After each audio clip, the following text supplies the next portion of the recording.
quite well.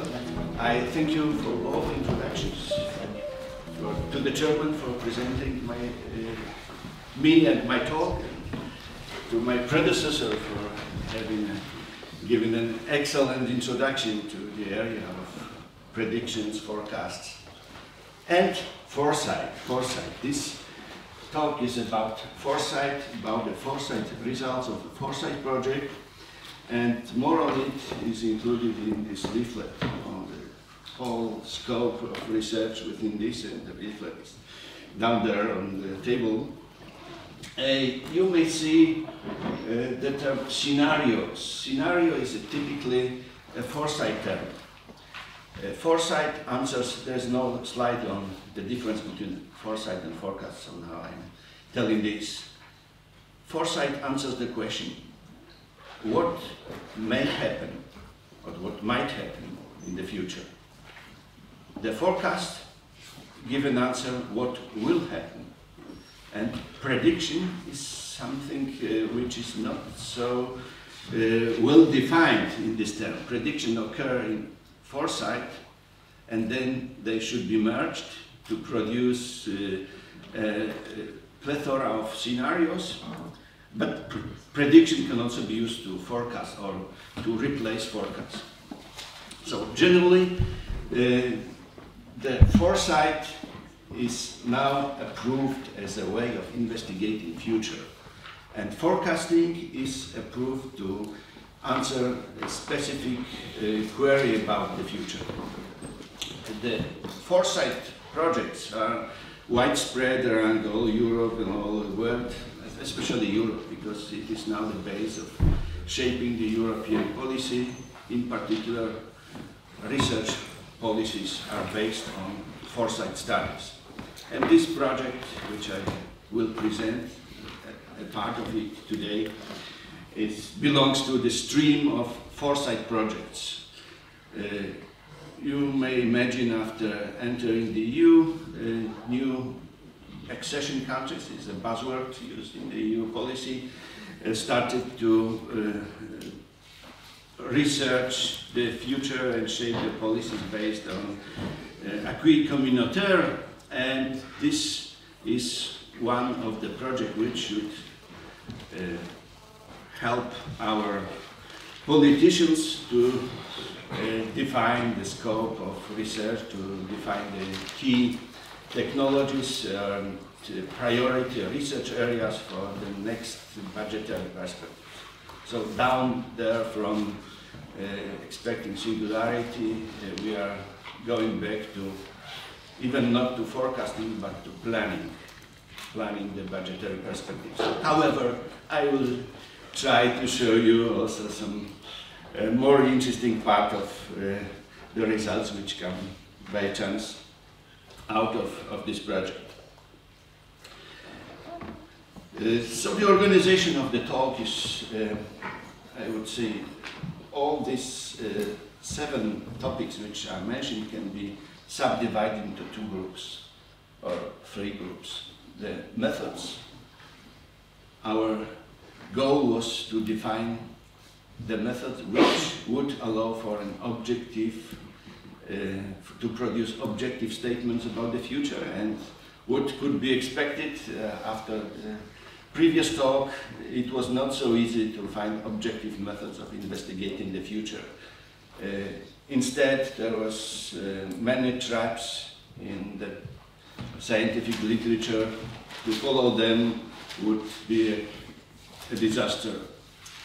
The second part is devoted to research results, which the outcomes of the project, and the last is the invitation, which I just mentioned, cooperation opportunities, next conferences, and participation in the next stage of Delphi.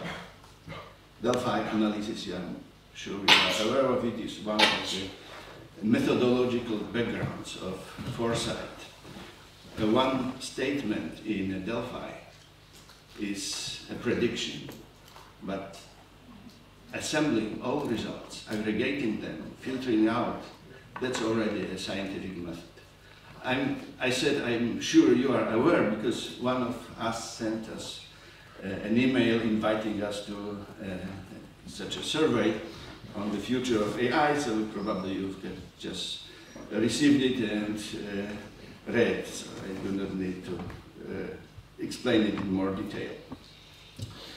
Okay, so that is more or less explained already. However, in this slide I define the scope of research in more detail. I define it now on the screen, but in fact there was a long procedure, and time-consuming procedure, I would also say, of approving the proposals of foresight projects. And to some extent, I would say the more realistic is the foresight project, the more chances it has. And AI is regarded as a field which is the domain of speculations about the future. It's extremely hard to anticipate anything which will then really occur after a couple of years. So topics like, say, forecasting the inorganic waste or forecasting the mining industry, they were given some priority. Finally, we have won the competition for a foresight project because of the support from the industry. But it has certain price, namely the industry, and the representatives of the IT industry proposed their own topics which they regarded as more relevant than the others, or important to plan the investment in the companies. So e-commerce was surely one of them, and fortunately could translate all wishes concerning the development of e-commerce technologies into some of the AI topics, interesting also for the AGI community, like neurocognitive interfaces for e-shops, like intelligent recommenders, like online decision support systems, and one of the main findings which I showed, which is so-called individual preference record.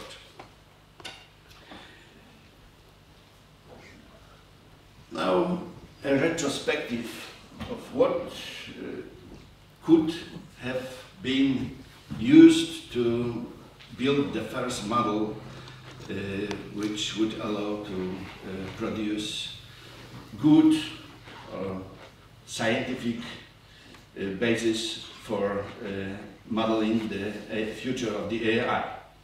And as you might see here, there is a long history of creating complex models. This history goes back to even earlier, in fact to the 30s, but there was not a computer era, so just a speculation, what we might speculate about quantum computing replacing something now. However, in the 70s, there arose Forrester and Leontief models with thousands of equations. There were first the model of economy, then the models which should describe all which can be objectively measured and included in such a model, including all potential feedbacks between the sphere of social behavior, especially consumer behavior, the economic modeling, econometrics, and with control theoretical input. That control theoretical input is something which was very easy to adopt for me as someone who is an automatic control engineer at the same time. However, really successful modeling approaches were almost always, at least those which I know, based or partly based on control theoretic concepts. Control is something which inputs into a dynamic equation the decisions which are not modeled within the dynamics as a part of it, but come from outside. Differential or difference gain can include such control variables coming from different agents. So this is a generalization of control theory. Sometimes it is regarded within the same framework. Based on this early research, I won't mention too much about the control theory and so on, because I will show it later. There have been several projects carried out, usually, as you see, within the EU framework programs, which aimed at modeling the society in the EU, or information society within the EU, or some aspects of economic behavior. All of them contributed to some extent to the problem of modeling the information society and information society technologies. However, the systematic list of all problems which are to be solved to have such a holistic model built and used for good of the industry, of the society, that is due to the Fistera project, which was in fact a network supported by the EU, the participation of the European Commission itself, into the IPTS Sevilla was the scientific coordinator of this project. And fortunately, I could propose such a research program to Fistera management, which was approved. However, the project was over, and then we had a research program based on all these group modeling techniques of Venix and the others, which was ready to be implemented as soon as there is a need, and also the financial support for such a project. Of course, this is not an individual initiative, it's an initiative which usually encompasses coordination of several institutions taking part in it, and a large group of scientists, interdisciplinary group of scientists. You see retrospective. However, there is also some planning, and maybe it's not planning, it's a speculation. One of the 6 so-called flagships, which will be endowed with 100 million euros for 10 years, is devoted to modeling the future of ICT. It's called ICT Futur, from German. I think the coordinator is in Swiss German. Perhaps all that what will be presented within the next 20 or 30 minutes will be extended to build a really big model with thousands of scientists taking part and thousands of publications and maybe better results. So this is not just a retrospective, it shows the project on the background of other findings and future plans of the EU. Okay, so now a short review what has been done within the project. There was a task, or even 2 tasks devoted to methodology. I will show the results within a minute. Then there was a task devoted to modeling the basic technologies, which adopted the approach bottom up from the simplest modeling phenomena, the simplest phenomena which can be modeled, basic technologies, basic behavior, up to the most advanced within this scope projects and results within AI. Expert systems, intelligent decision support, recommenders, that was all which was encompassed by one of the tasks, and the next task was devoted to autonomous systems and neurocognitive interfaces, neurocognitive systems within autonomous systems and related topics. The task 6 is about quantum and molecular computing. I won't mention it here because this research is still ongoing. It will be ended by the end of this year. So once again, the goals was first to establish a rational, adequate and objective model of the evolution of the information society and its technologies. The second goal is to use the model to discover the most important technological areas, most important technological developments, potentially disruptive technologies, and build the scenarios of future development.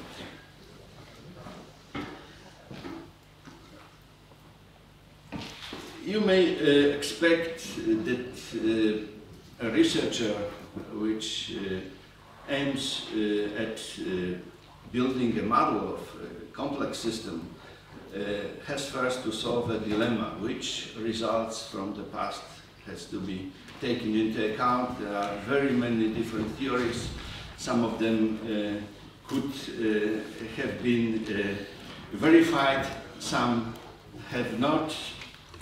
Lotka-Volterra systems, for instance, are well known to model predator and the prey, the technological development. One technology can devour the other or replace the other, and so on. So this kind of experiments have been done and have shown that the number of parameters to complex models is too large to model the complex system. The main finding at this preliminary stage of modeling was that it is much more useful to adopt a simple model with a potentially smaller number of parameters and try to estimate those parameters with more accuracy than to adopt a potentially more adequate model, nonlinear model, with changing parameters, which, however, cannot be estimated. And the bias of estimation, of model identification, is, I think, one of the traps which might be met at the early modeling stage.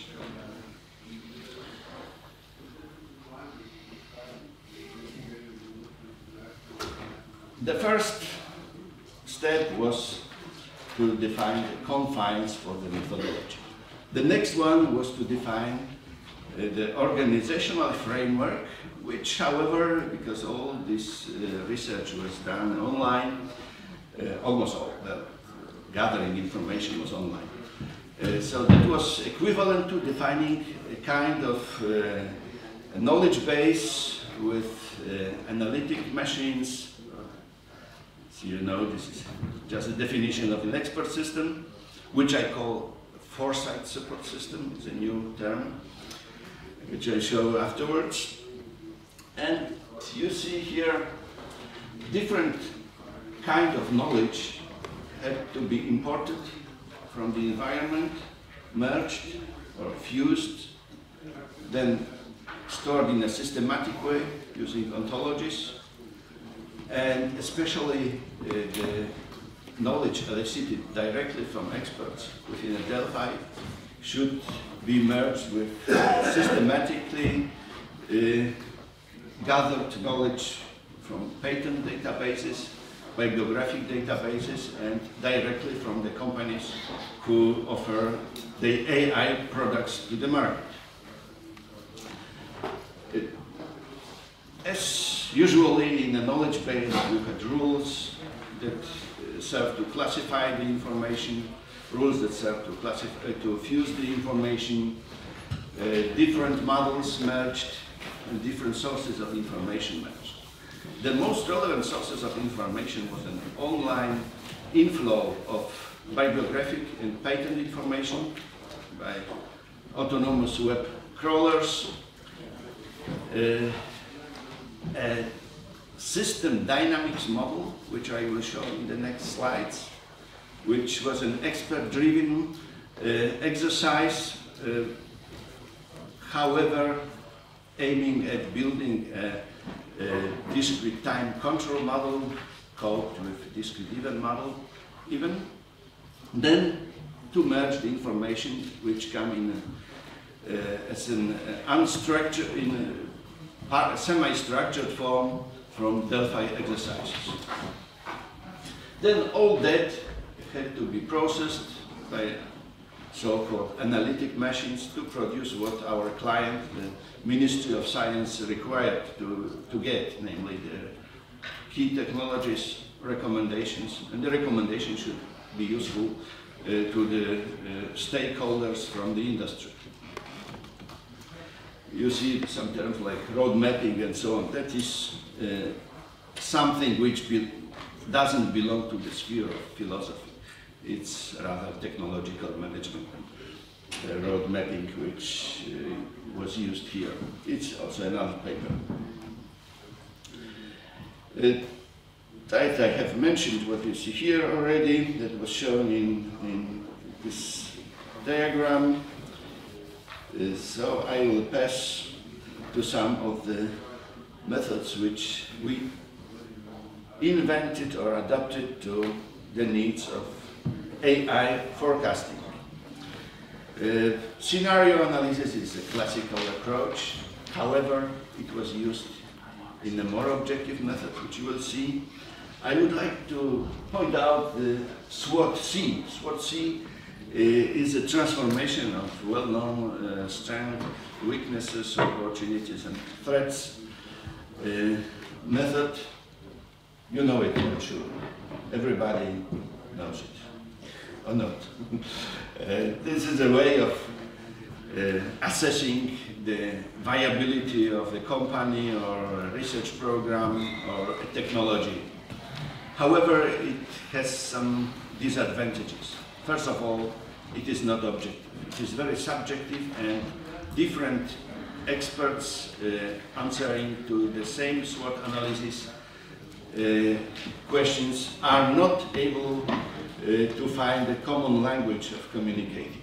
And that SWOT-C, which included additional challenges, made the whole analysis dynamic, and it was also at the same time able to merge different views, like in a typical Delphi exercise.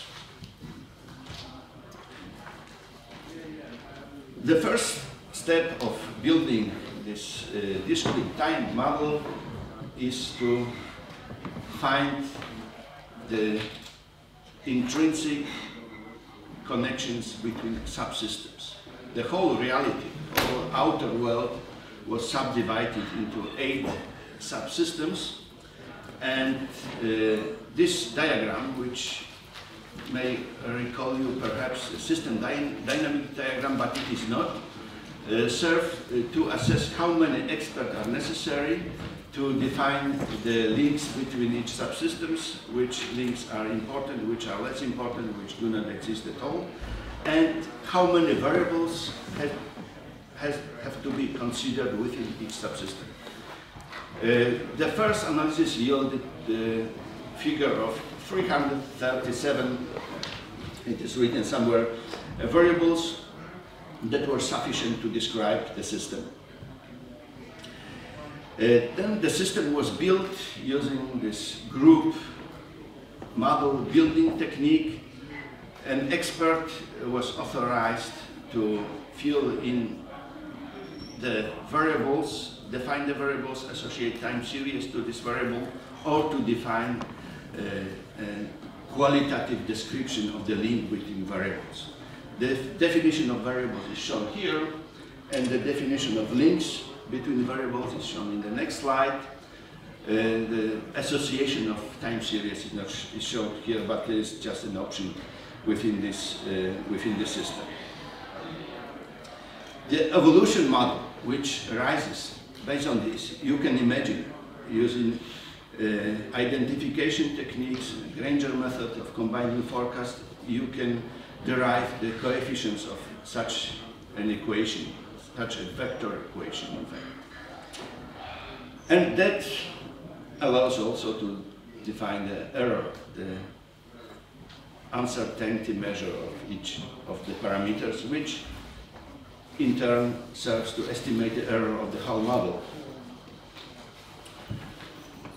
I will jump over this. It was 5 minutes. Now it's, I think, 4.5. How about giving us some findings on the topic that you announced, trends and scenarios of selected key technology? We'll pass to it. This is the last modeling approach which I present here. I'm mentioning because I copied this paper devoted specifically to this modeling approach, and it can be collected from the table downstairs. It's anticipatory networks, perhaps the most objective way of investigating the future which exists. All future is modeled as causally linked networks of decision makers with some feedbacks from the future to the present, or from the future to the nearer future. An interesting finding, as you mentioned, is scenario. Scenario is in the title of this talk, so I'm obliged to show it. The short introduction how to build a scenario is given here. We use a notion of elementary scenario, which can be also termed an extended episode. Episode is something which is used to describe the chain of events in a discrete event system. And all these episodes can be input and merged with the discrete time model which arises at the second stage of modeling. We get something like this. The scenarios of the output variables. There are 337 basic variables, system variables in the model, but there were only, and that can be comprehensible, 20 output variables. Output in a control system is something which describes the things that happen in a comprehensive way, comprehensive to those who watch the result. And you can see there are 20 variables which all are complex indicators. I should explain some of them maybe in more detail, but I don't have much time. Each structure in one figure, what can it be? It doesn't make sense, you might say. But each structure in our analysis was just the ratio between the whole population and the productive part of the population, those who are in the productive age. Expert Delphi, I invite you to take part in it. It is on the, everybody will get an invitation, like one of our colleagues has already sent. But the findings from the area of AI, or better say AGI, that are coming now. One of them was mentioned as an individual record of preferences available in the cloud. The other is a transition from mHealth to medical cloud, which would also explore electronic health record, interoperability of systems, but will be based to more extent within this 13 years on wearable intelligence. Wearable intelligence for everybody, but maybe wearable sensors for everybody, and wearable gloves, medical gloves for those who are especially needing them. Another interesting trend is the development of brain-brain interfaces based on indirect brain-computer interfaces. A direct one is based on implants. The indirect one is based on helmets or non-invasive techniques. If it is successful, and calculations of scenarios which led to this development shown a high probability until 2020, then we'll have to face new interesting problems, like describing, modeling, and managing the networks of brain, operating brains, redefining collective intelligence, redefining collective creativity, and so on and so on. even if it is -1, I will just point out one point here. The singularity can be deferred by extending human capabilities based on brain-computer interfaces. If we can use all computers, we shouldn't bother if they are more powerful than we are, because we can accelerate our brains using all of them based on the perfect interfaces. That's a question that could be discussed, probably. I will jump over all these technology forecasts. I will jump very quickly, but you may see same questions were answered in a different way by different groups at different time. That is published already, so you can see this. Business benefits, well, I have to mention it. New questions, there are many of them, but I listed just 4. And that slide cannot be just omitted. Thank you for your attention. I do have to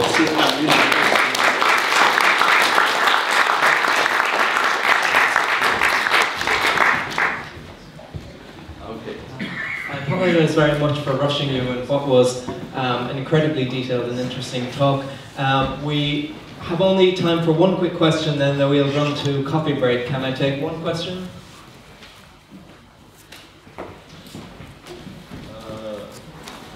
How would you propose or recommend to us to pursue a more advanced understanding of AGI within the European Union? I don't think,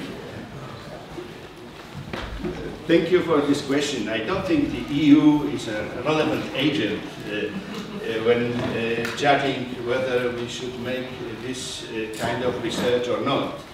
However, we should use the findings of this type, which based on constructive methods, and constructive means understandable to the EU research policy makers, to promote our field of research and say the most intriguing questions, like what will happen if we are able to be replaced, or if the machines are able to replace us in almost all fields of activity. Such an intriguing questions, which are, however, hardly backed on the industrial background now, can be linked with research well known to the policymakers and well grounded on comprehensible modeling approaches, and then bridge the gap between our ability to pose interesting questions with the ability of you to finance the research to answer them. That's, I think, the collective effort can give good results. This is even an invitation because the next call comes in a month. If you are interested, please contact me. We'd like to apply to the creativity strength of the ICT call 10. Thank you.